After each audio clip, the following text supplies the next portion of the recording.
Welcome to BCS. দেখো, আমরা হিস্ট্রির একটা এমসিকিউ সিরিজ করছিলাম, তার মধ্যে নেক্সট ক্লাস আমাদের আজকে এবং নেক্সট টপিক নিয়ে আমরা চলে এসেছি। নেক্সট টপিক হচ্ছে হর্ষঙ্ক বংশ। এই হর্ষঙ্ক বংশ কিন্তু মগধের একটি রাজবংশ। এই মগধটা কি? এই মগধটা হলো ষোড়শ মহাজন পদের একটি জনপদ। ষোড়শ মহাজন পদগুলির মধ্যে একটি জনপদ। এই ষোড়শ মহাজন পদ অর্থাৎ 16টি জনপদ, 16টি রাজ্য এর মধ্যে অন্তর্ভুক্ত ছিল। শেষ পর্যন্ত 4টি জনপদ ছিল। সেই 4টি জনপদ কি কি ছিল? মগধ ছিল, কোশল ছিল, এছাড়া ছিল তার সঙ্গে অবন্তী ছিল এবং ছিল বৎস। এই 4টি জনপদ শেষ পর্যন্ত ছিল এবং শেষ পর্যন্ত এদের মধ্যে সংঘর্ষ হতে থাকে এবং বহুদিন এদের মধ্যে সংঘর্ষ চলার পর মগধের উত্থান হয় এবং সেই মগধেতে প্রথম রাজবংশ হচ্ছে এই হর্ষঙ্ক বংশ। এই হর্ষঙ্ক বংশ স্টার্ট হয় বিম্বিসারের হাত ধরে। বিম্বিসারের হাত ধরে হর্ষঙ্ক বংশ স্টার্ট হয়, অর্থাৎ এই বিম্বিসার হর্ষঙ্ক বংশের প্রতিষ্ঠাতা। তিনি বুদ্ধদেব এবং মহাবীরের সময়কালীন ছিলেন। তো আজকের প্রথম প্রশ্ন হচ্ছে নিচের কোন রাজবংশকে মগধের প্রথম প্রভাবশালী রাজবংশ হিসাবে গণ্য করা হয়? তো মগধের প্রথম প্রভাবশালী রাজবংশ বা প্রথম রাজবংশ কিন্তু হর্ষঙ্ক বংশ। তো রাইট অ্যান্সার হয়ে যাবে option number B. Option number B right answer হয়ে যাবে। নেক্সট কোশ্চেন, হর্ষঙ্ক রাজবংশের প্রতিষ্ঠাতা কে? হর্ষঙ্ক রাজবংশের প্রতিষ্ঠাতা হলেন বিম্বিসার। এই মাত্র আমরা জানলাম যে বিম্বিসার হলেন হর্ষঙ্ক বংশের প্রতিষ্ঠাতা, অর্থাৎ রাইট অ্যান্সার হয়ে যাবে option number A. Next question, বিম্বিসারের উপাধি কি ছিল? বিম্বিসারের উপাধি ছিল শ্রেণিক। শ্রেণিক উপাধি ছিল বিম্বিসারের এবং কুনিক উপাধি ছিল বিম্বিসারের পুত্র অজাত শত্রুর। বিম্বিসারের পুত্র ছিলেন অজাত শত্রু, তার উপাধি ছিল কুনিক আর বিম্বিসারের উপাধি শ্রেণিক। তো এখানে রাইট অ্যান্সার যাবে option number A. Next question, Bimbisara কোন দুটি ধর্মকে প্রাধান্য দিতেন? বিম্বিসার আমরা প্রথমেই জানলাম বুদ্ধদেব এবং মহাবীরের সমসাময়িক ছিলেন। হর্ষঙ্ক বংশ ছিল বুদ্ধদেবের বৌদ্ধ ধর্ম এবং মহাবীরের জৈন ধর্ম এই সময়কালীন ছিল। তো অতএব রাইট অ্যান্সার হবে অপশন নাম্বার সি। বিম্বিসার জৈন ধর্ম এবং বৌদ্ধ ধর্মকে কিন্তু গুরুত্ব দিতেন। নেক্সট কোশ্চেন, কে তার নিজের পিতা বিম্বিসারকে হত্যা করেছিলেন বলে জানা যায়? অর্থাৎ বিম্বিসারের পুত্র কিন্তু অজাত শত্রু। এখানে রাইট অ্যান্সার হয়ে যাবে অজাত শত্রু। এই হর্ষঙ্ক বংশটাকে কিন্তু হত্যাকারী বংশ হিসাবেও আমরা অনেকে জানি। অর্থাৎ বিম্বিসার ছিলেন এই বংশের প্রতিষ্ঠাতা। বিম্বিসারকে হত্যা করে সেই সিংহাসনে বসেছেন অজাত শত্রু এবং এই অজাত শত্রুকে আবার হত্যা করে তার পুত্র সিংহাসনে বসেছিলেন, তিনি ছিলেন উদয়ভদ্র বা উদয়ীন। এইটাকে কিন্তু হত্যাকারী বংশ হিসাবেও অনেকে বলে থাকে। নেক্সট কোশ্চেন, কার ষড়যন্ত্রে অজাত শত্রু তার নিজের পিতাকে হত্যা করতে চেয়েছিলেন? এখানে এই অ্যান্সারটা জানার আগে আমাদেরকে একটা ঘটনা জানতে হবে। এখানে রাইট অ্যান্সারটা হয়ে যাবে অপশন নাম্বার এ।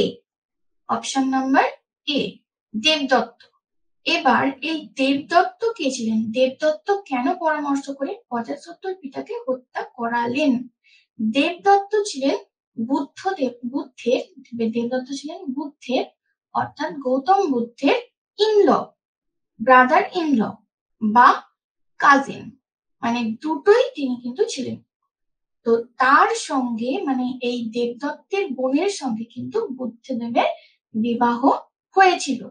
তো বুদ্ধদেবের যে বৌদ্ধ ধর্ম, সেই বৌদ্ধ ধর্মে তখন কিন্তু একটা গোষ্ঠী দেখা গিয়েছে। যে বৌদ্ধ ধর্মের প্রভাব যখন বিস্তার লাভ করতে শুরু করে এই দেবদত্ত, তখন কিন্তু এই বৌদ্ধর যে সংঘগুলো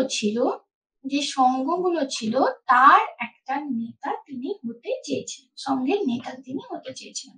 সেই সময় গৌতম বুদ্ধ কিন্তু দেবদত্তকে সেই সংঘের নেতা করতে চাননি, এবং তারই ফলে ভবিষ্যতে দেবদত্ত তার থেকে রিভেঞ্জ নেওয়ার জন্য যে অজাত শত্রুর পিতা বিম্বিসারের সময় বৌদ্ধ ধর্ম প্রচুরভাবে বিস্তার লাভ করছিল, সেই বিস্তার লাভটাকে আটকানোর জন্য কিন্তু দেবদত্ত অজাত শত্রুর হাতে বিম্বিসারকে হত্যা করিয়েছিলেন, যাতে বৌদ্ধ ধর্ম বিস্তার লাভ করতে না পারে।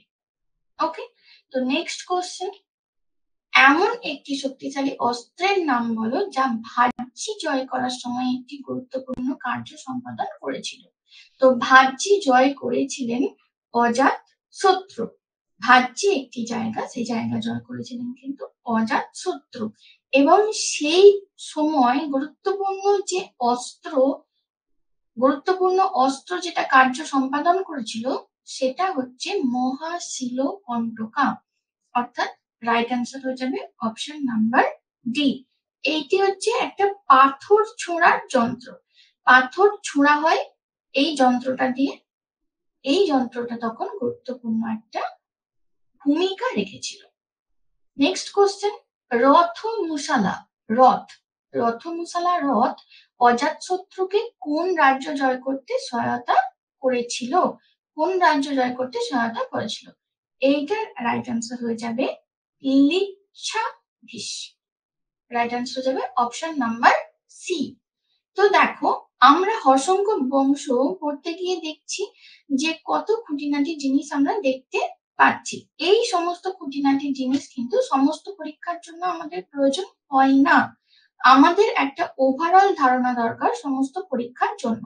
যেই একটা সেট করি, আমরা একটা লেভেল সেট করি যে এই এক্সামের জন্য প্রিপারেশন নেব আমরা, এবং সেইটার প্রিপারেশন নিলে আমাদের সমস্ত যেসব স্টেট লেভেলের বা সমস্ত যেসব কম্পিটিটিভ এক্সাম আছে সেগুলো মোটামুটি একটা বেস আমাদের তৈরি হয়ে যাবে।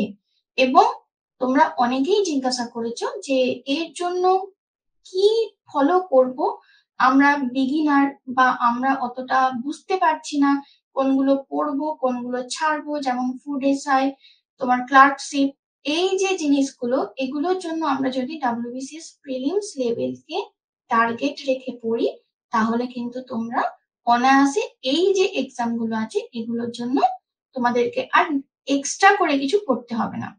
তো তার জন্য তোমরা এই পিডিএফ নোটগুলো নিতে পারো, এখানে সমস্ত সাবজেক্টের পিডিএফ নোট আছে, দেখো সমস্ত সাবজেক্টের পিডিএফ নোট আছে, এবং এটা তোমরা এখন মাত্র 500 টাকাতে পেয়ে যাবে। তো তার জন্য তোমরা এই নাম্বারে কন্ট্যাক্ট করতে পারো। ওকে, নেক্সট কোশ্চেন, কে পাটলিপুত্রের ভিত্তি স্থাপনে অবদান রেখেছেন? অর্থাৎ পাটলিপুত্র স্থাপন করেছিলেন কে বা প্রতিষ্ঠা কে করেছিলেন?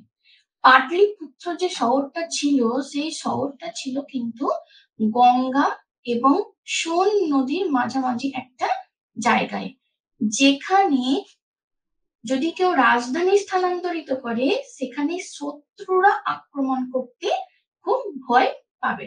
অর্থাৎ দুদিকে যদি নদী থাকে তার মাঝের যে জায়গাটা, সেই জায়গায় আক্রমণ করা শত্রুদের খুব কঠিন হয়ে পড়ে।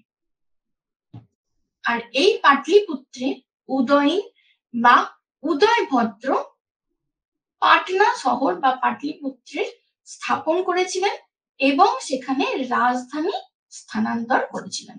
তো রাইট অ্যান্সার হয়ে যাবে অপশন নাম্বার ডি, উদয়ন বা উদয়ভদ্র। নেক্সট কোশ্চেন, কাকে হত্যা করে উদয়ভদ্র বা উদয়ন সিংহাসনে বসেছিলেন? তো প্রথমেই আমরা জানলাম যে এই যে হর্ষঙ্ক বংশটা, এই হর্ষঙ্ক বংশটাকে আমরা হত্যাকারী বংশ বলেও জানি। তো জেনারেলি আমরা এখানে দেখতে পাচ্ছি কি না উদয়ন বা উদয়ভদ্র তার যে আগের রাজা ছিল অর্থাৎ তার পিতা অজাতশত্রুকে হত্যা করে কিন্তু সিংহাসনে বসেছিল। অজাতশত্রুকে হত্যা করে সিংহাসনে বসেছিল। তো রাইট অ্যান্সার হয়ে যাবে option number A. Next question, অবন্তীর রাজা প্রদ্যোৎ এর চিকিৎসার জন্য বিম্বিসার কোন চিকিৎসককে পাঠিয়েছিলেন? অবন্তীর রাজা প্রদ্যোতের চিকিৎসার জন্য বিম্বিসার তার রাজ্যে যে চিকিৎসক ছিল সেই সময় তাকে তিনি পাঠিয়েছিলেন। তিনি হলেন জীবক। অর্থাৎ রাইট অ্যান্সার হয়ে যাবে অপশন নাম্বার এ। তো হর্ষঙ্ক বংশ সম্বন্ধে আমরা আরো কিছু জিনিস জেনে নেব। বিম্বিসার বিম্বিসার ছিলেন প্রথম রাজা যিনি কিন্তু তার সাম্রাজ্যে রেগুলার স্ট্যান্ডিং আর্মি রেখেছিলেন। রেগুলার স্ট্যান্ডিং আর্মি তিনি মজুদ রেখেছিলেন, মানে যে কোনো সময় যে কোনো যুদ্ধের জন্য তিনি কিন্তু প্রস্তুত থাকতেন। এবং তার সম্পর্কে আরো জানা যায় যে তিনি রাজ্য বিস্তারের জন্য বিবাহ বন্ধনের পদ্ধতিকে আপন করেছিলেন। মানে তিনি 500টার মতো তিনি বিবাহ করেছিলেন সাম্রাজ্য বিস্তারের জন্য। এইটার থেকেও কিন্তু কোশ্চেন আগে এসেছে, তো এইটা কিন্তু মনে রাখবেন যে বিবাহে বন্ধনের মাধ্যমে সাম্রাজ্য বিস্তার করতে সব থেকে বেশি বিবাহ কে করেছিল, সেটা কিন্তু ছিল বিম্বিসার। এবং এই বংশের শেষ রাজা ছিলেন নাগ দশক। এই বংশের শেষ রাজা ছিলেন কিন্তু নাগ দশক। আর এই নাগ দশক যখন রাজত্ব করছেন তখন জনগণ তার বিরোধ করেছিলেন এবং তিনি ছিলেন খুব কঠোর রাজা। তো তাই তার প্রতি জনগণেরা খুব ক্ষিপ্ত হয়েছিলেন এবং তাকে বলেছিলেন যে এইরকম রাজা আমরা চাই না, তার বদলে তার যে মিনিস্টার ছিল সেই মিনিস্টার শিশুনাগকে সিংহাসনে বসার কথা বলা হয়েছিল এবং জনগণের দ্বারা অ্যাপ্রোচটা হয়েছিল। এরপরে শিশুনাগের হাত ধরে কিন্তু শৈশনাগ বংশের স্টার্ট হয়। শৈশনাগ বংশের শিশুনাগ, কালাশোক আমরা জানি। যে নেক্সট কোশ্চেন, রাজগৃহে প্রথম বৌদ্ধ পরিষদ কোন মগধ রাজার অধীনে হয়েছিল? তো এই কোশ্চেনটা তোমাদের কোশ্চেন থাকছে, তোমরা করবে এটার রাইট অ্যান্সার, নিচে কমেন্ট করবে। এবং এটা কিন্তু আমরা আগে বৌদ্ধ ধর্ম পড়ার সময় পড়েছি। ওকে, তো কোশ্চেনটা আমি রিপিট করছি আরেকবার, রাজগৃহে প্রথম বৌদ্ধ পরিষদ কোন মগধ রাজার অধীনে হয়েছিল? Option number A Mahapadmananda, option number B Shishunaga, option number C Kalashoka, না option number D Ajatashatru. Okay, তো আজকের ক্লাসটা এই পর্যন্তই। নেক্সট ক্লাসে আমরা নেক্সট কোনো টপিক নিয়ে আলোচনা করব।